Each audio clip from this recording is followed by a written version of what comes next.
Good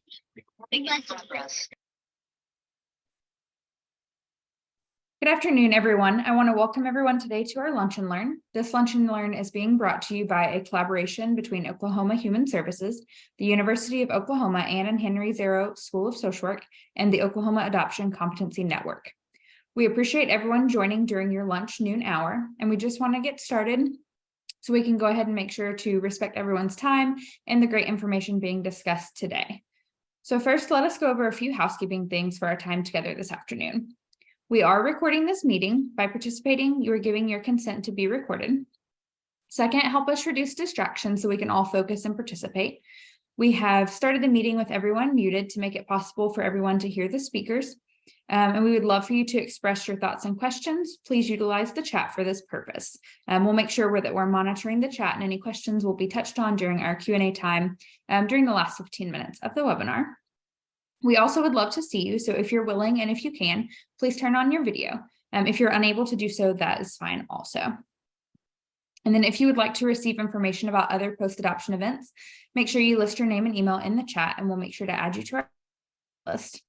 Number 3, let's remember confidentiality. It's vital to protect confidential information, so we will not be sharing any specifics as far as like names, case details, or anything like that about adoption cases, people, and/or children.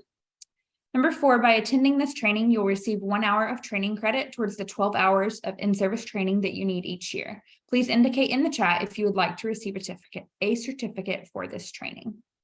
Now I'm going to go ahead and hand everything off to Tamara, who is one of our post-adoption practicum students and today's host. Welcome to today's Lunch and Learn. Our topic is the history of Indigenous adoption. My name is Tamara Tillman. I'm an MSW practicum student in post-adoptive services, and I'm also a member of the Winnebago Tribe of Nebraska. Thank you for joining us today as we delve into the history of Indigenous adoption. Before you is the agenda for today's Lunch and Learn. We'll talk about the policies and tactics used to assimilate the Indigenous peoples into the larger culture and how this led to the Indian Child Welfare Act. We'll then discuss the differences in cultural approaches to adoption, the impacts on the Indigenous community, the tribal meaning of the child's best interest, the power of connectedness, and then permanency and flexibility. Here is a timeline with some important dates. Prior to the Indian Child Welfare Act of 1978, policy to protect the cultural rights of Indigenous peoples was non-existent, and most of what existed was systematically designed to assimilate the culture. In 1879, the first off-reservation boarding school is opened. In 1928, the Merriam Report is released, and in it are details of the boarding school's deplorable and uninhabitable conditions. As a result, most schools are closed. In 1958, the Bureau of Indian Affairs, in collaboration with the Child Welfare League of America, launched the Indian Adoption Project. By 1960, the large-scale removal of Indigenous children from their homes into non-Indigenous adoptive homes begins. Amongst Indigenous scholars, this time is known as the scoop, referring to the number of children taken and the ease in which they were taken. It's been estimated by 1970, between 25 to 35% of Indigenous children had been removed from their homes and adopted into non-Indigenous homes. In 1978, the Subcommittee on Indian Affairs and Public Lands is formed in response to the abusive adoptive practices being used. In 1982, the state of Oklahoma enacts the Oklahoma Indian Child Welfare Act. And as a disclaimer, the information we're about to view is heavy and at times may make things a little uncomfortable. The hope and intent is that by having this timely conversation, we will all gain more clarity on the importance of cultural continuity.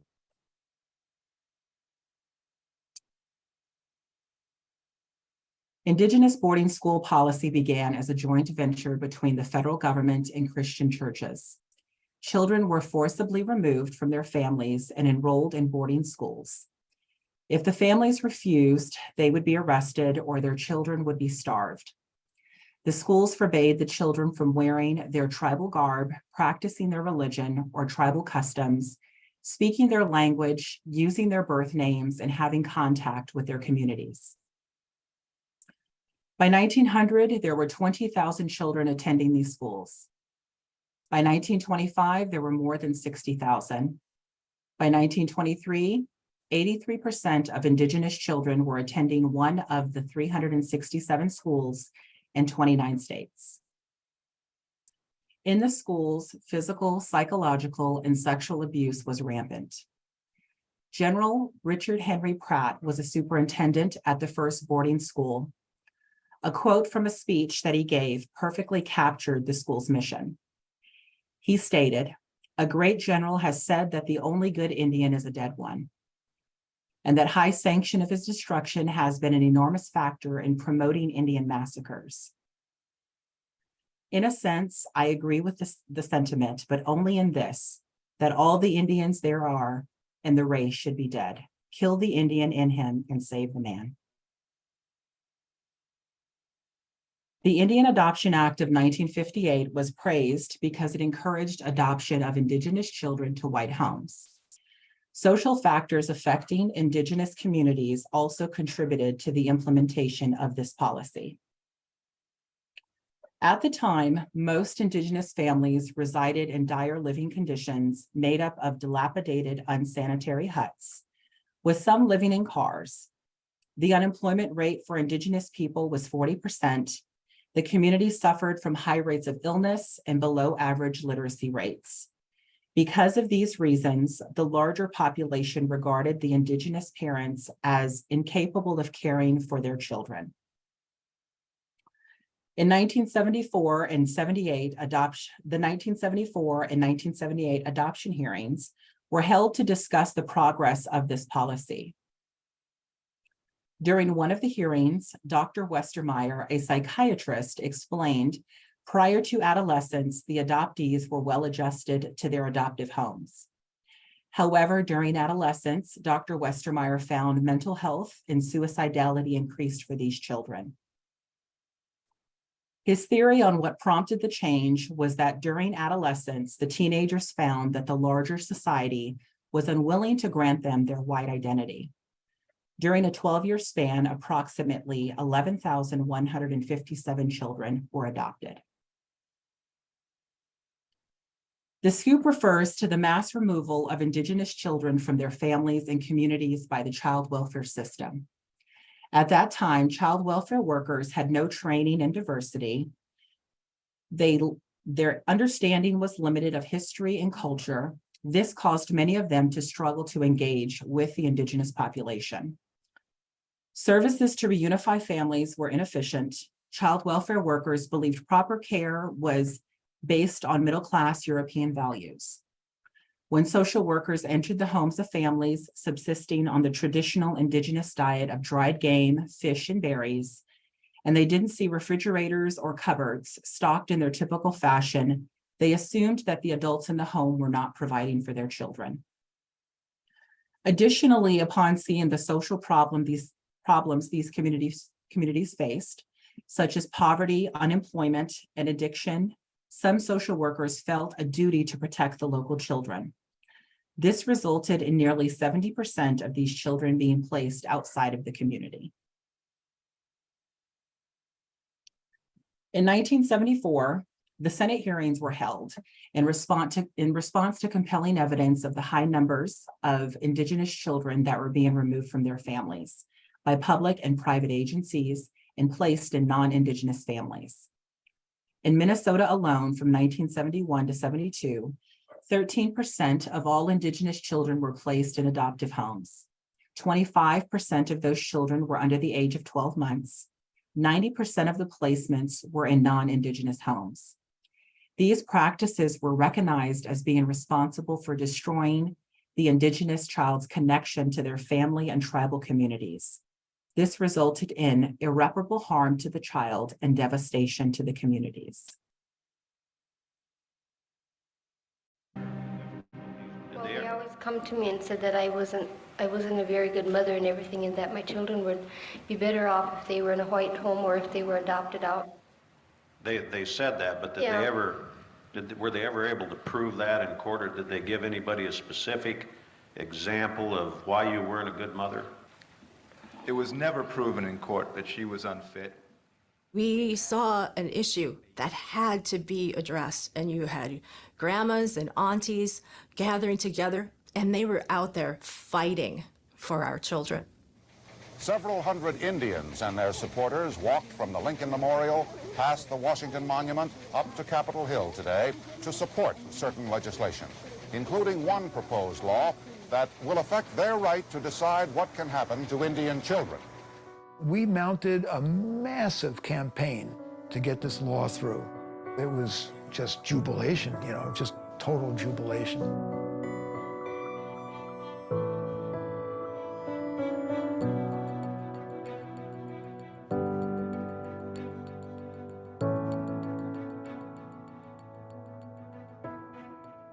The Indian Child Welfare Act, that was a blessing for our children.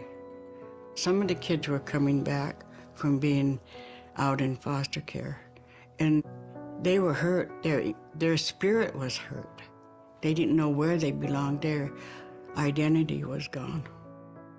You want to make sure that your kids are safe. Let us do our job. Let us take care of our children. And it is our right. It's our right to take care of them.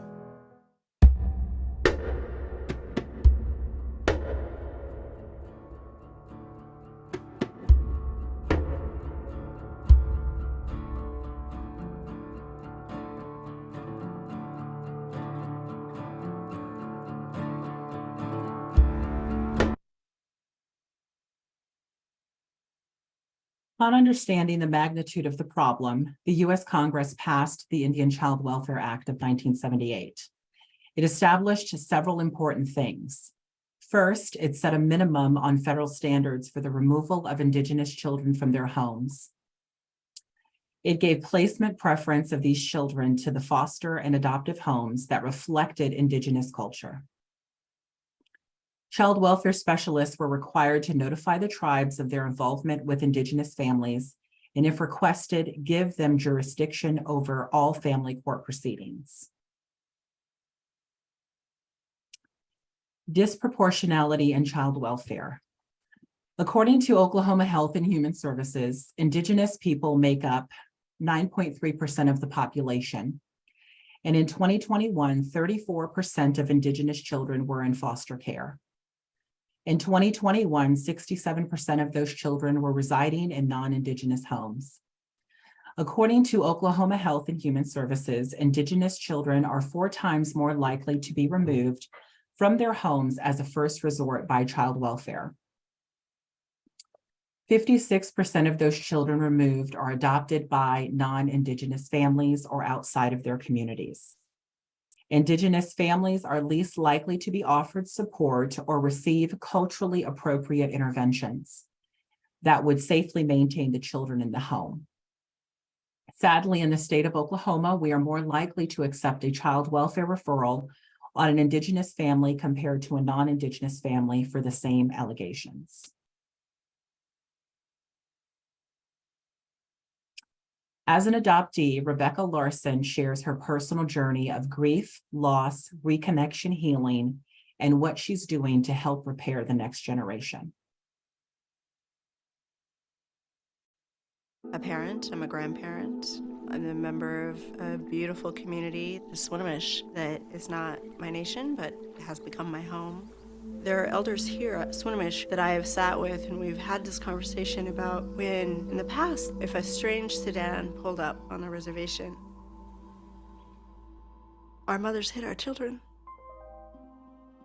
The scoop was the term that we use because the Children's Administration and other agencies were allowed to come into our tribal communities and literally scoop as many children as they could, take them quickly, far from our reservations, and place them for adoption.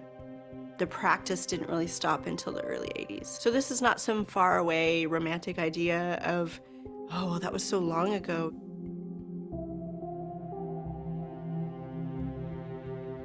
My mother, Karen, was taken during that era from my grandmother, Myrtle. My grandmother, she had to go into the hospital for surgery. And while she was in the hospital, my mom and her siblings were taken. They separated them immediately and put them in separate cars. And my mother could remember driving away from the car that contained her sister and her brother. The Superior Court judge signed off on the paperwork within a matter of 4 days and said that my grandmother was morally unfit to raise her children. There was no explanation given. After her children were taken, some things never healed in her. She left the reservation. She was murdered on the streets of Tacoma. She was 38.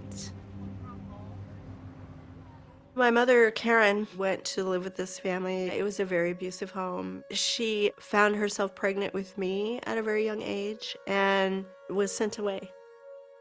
They still had Catholic-run schools for unwed girls. She was forced to sign papers to give me up for adoption, and she ran away from that place and never went home. She carried that brokenness with her out onto the streets, which is where she lived. She was unseen and unheard and never allowed to come home because of those systems that were in place to keep us from our communities.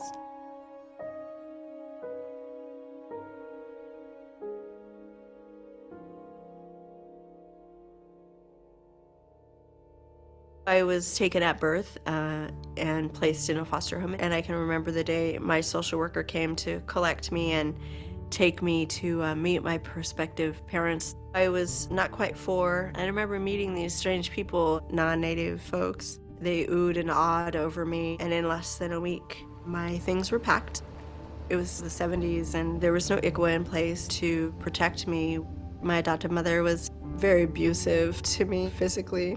My adoptive father, he was very abusive to my mother. My going to 18 different schools was so that my father couldn't be found out. We moved to protect his abusive behavior.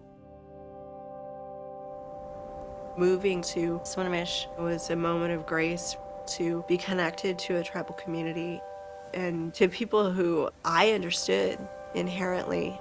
What really saved me in that situation was being able to talk to the youth director, and I shared with him the things that were going on behind closed doors in my home. And he and his family, they just took me into the fold of their family, because that's what we do as Indian people.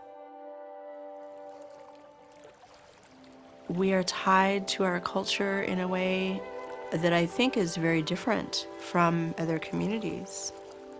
You don't grow up with just your nuclear family, your immediate parents and your immediate siblings. In tribal communities, we grow up together in large extended families. Most adoptees who are not covered by ICWA and who are adopted out into non-tribal homes are not afforded that. That unsettled feeling, they don't even know what that is. It wasn't until I became connected to a tribal community that I understood. It had to do with my disconnection to our people. I think that my life would have been very different if ICWA had been available or in existence at the time of my forced adoption, being taken from my mother, and certainly would have changed my mother's life during the Scoop era if it had been in place at that time to protect her, that she would have been placed with a family within our extended family. She would have stayed connected to our culture and to our people.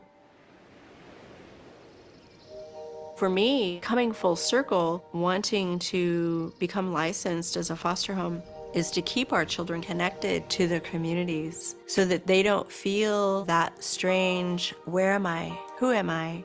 Where do I come from? I didn't become a licensed foster parent in hopes to fast track adopt children. I have 2 boys in my care right now, little boys who are lost in the system. There are people longing for them to come home. When I tuck them in at night, we pray for their mom, and we pray that she can do the things that she needs to do.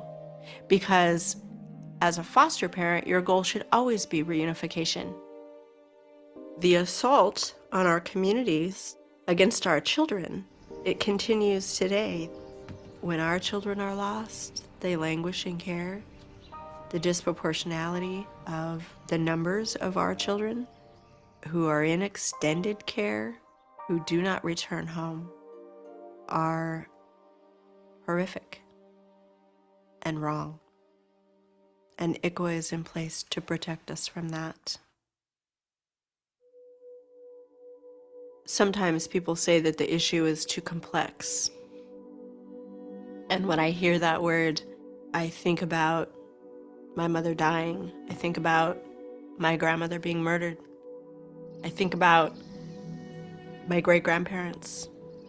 And I think about our ancestors that have prayed for us as children and as great-grandchildren and as far down as they could think ahead. What ICWA brings to our communities is the hope that our children are going to be connected to us and not lost to us forever.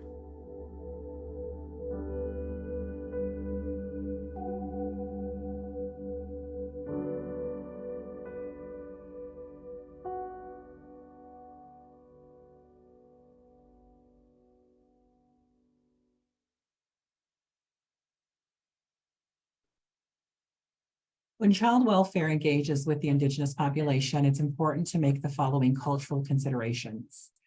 Be trauma-informed. Indigenous people and their communities have experienced trauma both directly and through intergenerational transmission. Each tribe is unique. Each has its own history, customs, culture. Tribal communities exist in the country's rural, suburban, and urban areas. Therefore, you may encounter tribal members in any part of your state. Cultural humility is key. It is appropriate to ask questions about culture, but it should be done respectfully. Indigenous peoples are very diverse, from the warm complexions of the Aboriginal people to the fair skin of the Cherokee Nation. One's ancestry cannot be determined by a look or by a family's name. Lastly, communication styles, the role of elders, etiquette, and other cultural components may vary. I know that was a lot of information. Some of it wasn't too positive. It kind of talked about the dark history that we have as a country. Therefore, I wanted to take a moment and just process and reflect on some of the information discussed. I've also posted some reflection points to get us started. Would anyone like to share?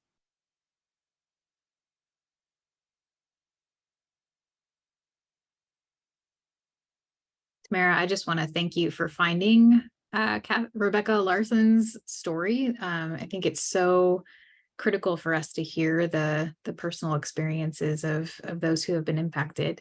And I put in the chat that there's just so many layers of loss and grief in her story of generations, but then also the experiences when they were adopted, so much trauma and pain in the adoptive homes as well. And that just it really broke my heart.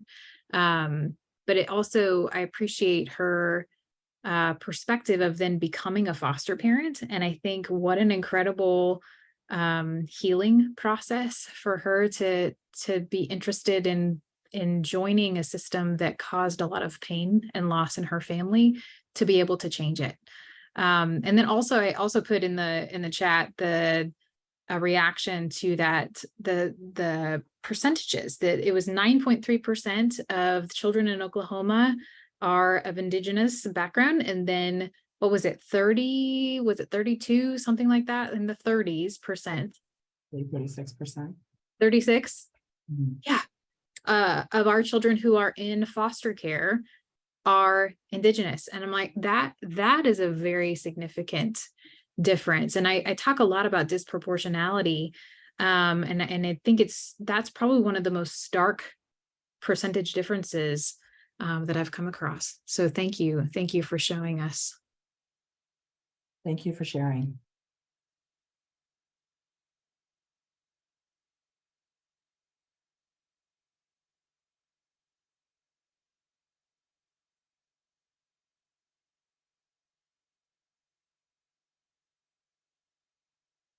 To understand the importance of policies like ICWA and how they promote cultural continuity, we must first review some guidelines set forth regarding Indigenous adoption. Within the community, adoption does occur, but courts weren't involved. Adoption was a custom of many Indigenous tribes. It was known as cultural, customary, or custom adoption. There are several precepts that outlined the Indigenous cultural view of how adoption was practiced. First, custom adoption to individuals outside of the family or community was highly uncommon. Adoption was a considerate act. The families considered the needs of the siblings, parents, and other relatives. The agreements were verbal agreements and occurred between the biological parents and the adoptive family. Children maintained a close bond with their biological parents, often referring to them as an aunt or an uncle. The act of adopting a child was seen with honor, prestige, and purpose. To take on the care of a child that you didn't biologically create was considered to be a benefit to the caregiver. The reasons for custom adoption were very specific in the Indigenous culture. The most interesting type was mourning adoption, which occurred in the event of a tribal member's death. If a child was viewed as the reincarnation of a deceased tribal member, that child was adopted by the deceased's family. Temporary adoption. In some tribes, when boys turned 10 years of age, they were sent to be cared for by their maternal uncles. While there, the boys would learn tribal customs, practices, and their clan lineage. Permanent adoption. If a woman in the community was unable to bear children, she would ask a family member for a niece or a nephew to raise. If a parent were unable to properly care for their children due to having a lot of children, or if they were ill and this caused financial hardship, families would arrange for an economic adoption to ensure that the child's needs were met. The adoption agreements were made between the biological and adoptive families. They were verbal, binding, and recognized by the community. There were no monetary gifts or favors exchanged. Some tribes built in clauses that would absolve the agreements if the child were abused. Adoptees would receive their full inheritance along with the family's biological children. Adoptions were celebrated as a social event with feasting, dancing, and music. In these ceremonies, the families would often choose a name for the newly adopted child. As we observed in the state of Oklahoma, Indigenous children are overrepresented in the child welfare system. Once they enter the system, they are more likely to be adopted or fostered by non-Indigenous homes. Being severed from their cultural identity results in an increase of poor outcomes. Indigenous children who are disconnected from their cultural identity are predisposed to future emotional, psychological, and spiritual ailments. They are more likely to engage in high-risk behaviors such as substance abuse, be diagnosed with mental health conditions, have poor health outcomes, and commit crimes. Connection to the community or culture for Indigenous children acts as a protective measure against negative outcomes.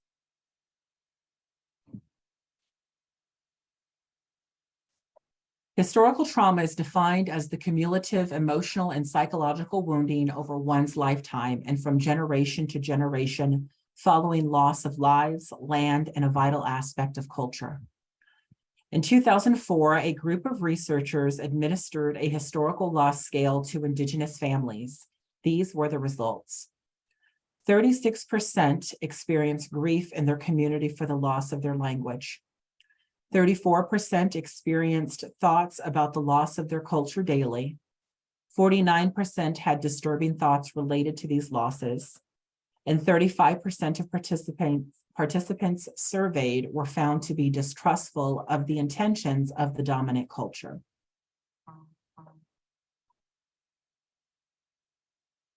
Custom adoption in practice. In 2010, California established customary adoption as a new permanency option for Indigenous children who are dependents of California courts.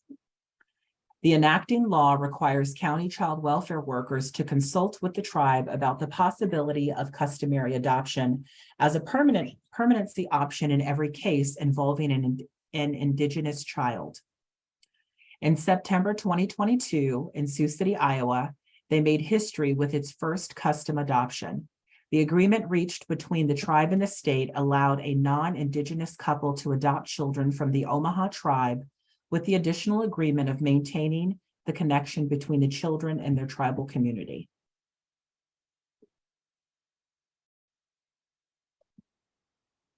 Here's what that means. A tribal customary adoption is when the state and tribe work out an agreement to place a Native American child up for adoption with the expectation a non-tribal member become the new parent. This is done without severing ties with the child's tribe. Bradley and AJ Delph are the first people to go through this process in Iowa. They tell me this agreement has given them the family they've always wanted. I mean, they've been our whole world for the last 18 months. Bradley and AJ Delph say after coming from large families themselves, they wanted to create their own together. It's so amazing and it's so awesome that we can, as, a gay couple, welcome kids into our family and our life, especially in the state of Iowa. The couple decided to start their journey with foster care. The day we officially received our license, we got a call for a placement, and it just happened to be 2 children from the Omaha tribe. Knowing this placement was temporary, the Delphs created a loving space for 5-year-old Ava and 6-year-old Johnny. But as the days passed, the thought of this arrangement only being temporary became more difficult. In the back of your mind, you're always, wondering, is tomorrow going to be the day that you get the call that they're reuniting? The day that call came, their fears of losing the kids subsided. Reunification had failed, and they were offered the chance to adopt Ava and Johnny. When we got the call that, we were going to move forward with the adoption process, it was a little sigh of relief. Assistant Attorney General for the state of Iowa, Diane Murphy, says the need for placements of Native American children is high, as historically, Iowa's had a disproportionate amount of Native children in the welfare system. We've had a higher number of terminations of parental rights, a higher, for Indian children, a higher number of removals in this area of Iowa. She says this need is something the state of Iowa, along with tribal courts, are working towards addressing. Through tribal customary adoption, we're able to offer a culturally appropriate permanency option when reunification with parents is not available. Making sure Ava and Johnny stay connected to their Native roots is important to AJ and Bradley, so they've come up with a cultural plan. We've done a few powwows and stuff, but the plan as they grow older is to visit the tribe at least once a month, just so that they can interact with members of their tribe and have a little bit of a better understanding of where they come from in that culture and community. Something that the state and tribe see as imperative. These children really have now not only maintained their heritage, their biological connection and ties and all that wonderful, rich, robust culture, but also gained, the support of their adoptive family. For Bradley and AJ, the gift of these 2 children is a dream come true. They are the family that we always wanted. The Delphs family is only getting bigger. AJ and Bradley are currently fostering 2 children who are siblings of Johnny and Ava. They started the process to adopt them also. A story that just really tugs at the heartstrings, Stephanie. It certainly does, Larissa. All right, thank you very much for that. In the family court system, we focus on preserving the continuity of care with a primary caregiver. The Indigenous definition of a child's best interest is family plus community plus spiritual plus the natural world equals connectedness. Judge William Morrow, a judge in the Northwest Territories of Canada and a strong supporter of custom adoptions, wrote the following regarding the Indigenous custom adoption practices. The original inhabitants of Northern Canada have attained this goal of the child's best interests. They have practiced it over the years without any need to have it written down. It is by custom alone. In other words, traditional Indigenous custom care arrangements have historically operated in the child's best interest.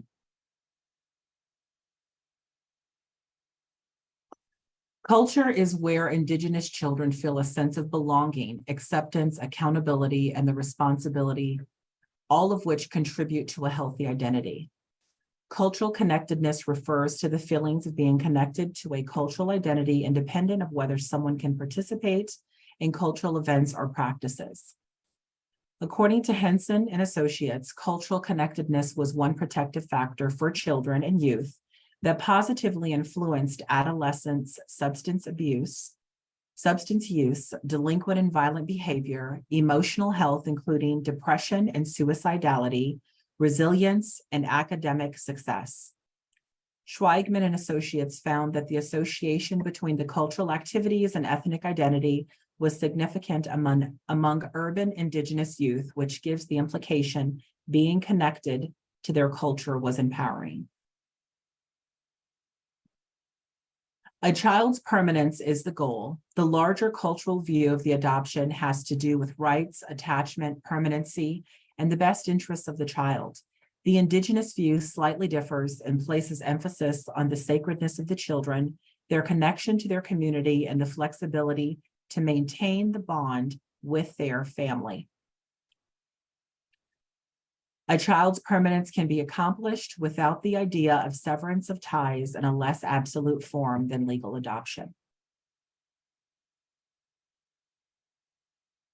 When I was younger, I understood my heritage through my white adopted parents' eyes, and it wasn't a good image. And in the town I was living in, there's a very unique sound to the wind. And I now think that on that wind were my ancestors speaking to me, and they were the ones that gave me the strength to survive abuse and ridicule.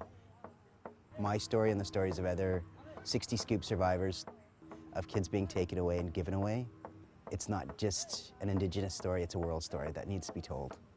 We feel really alone, right? Because we don't really feel like we fit in with our biological family. We don't really fit in with our adoptive family, so we're kind of caught between both because we have this internalized thing where we grew up white, so our worldview is very different. So we struggle with like, where do we fit in? And one of my things was like, will people know that I'm not Native? Even though I look Native, I always forget. I would forget that I was Native. So it's been a long healing journey for a lot of us to get to the point where we're like okay to just be an adoptee, you know, and then find others like us. It's taken our whole lives to get to this point.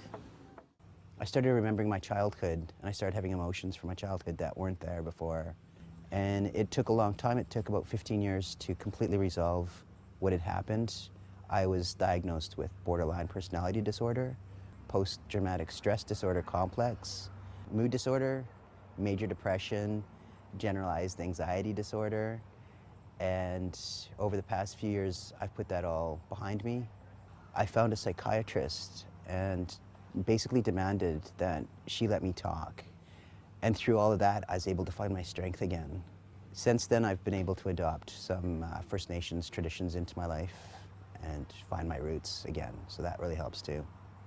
And I'm just moving forward with my life. It's sort of like I took a break from living, healed my child inside me, and kept on going.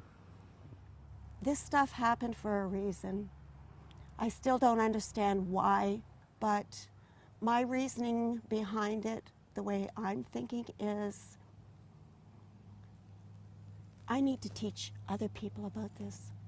I need to teach other Aboriginal women, you know, how to be strong, how to pull yourself up out of the suffering that's have happened to you.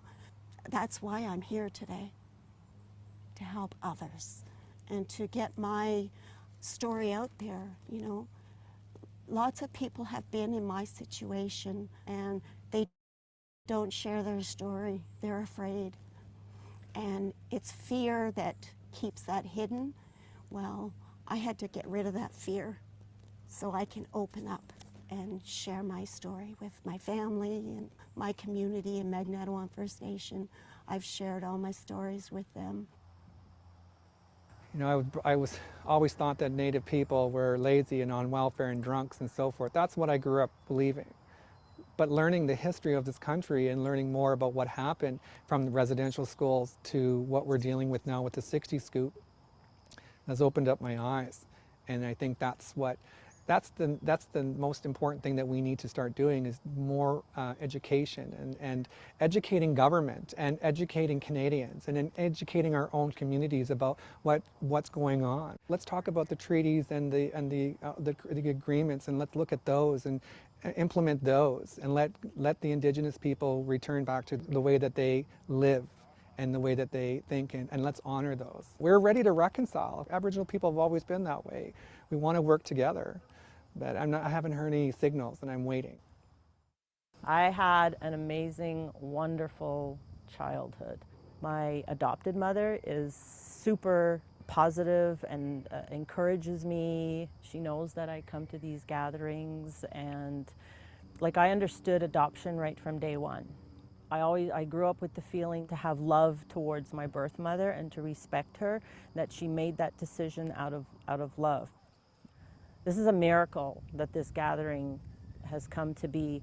For the first time meeting other adoptees, it was like I was in a room with people that I didn't have to even talk to or really share, because I got this feeling that when we looked at each other, we just had to nod and be like, yeah, I understand. It was magical. It was like, wow, I found people like me.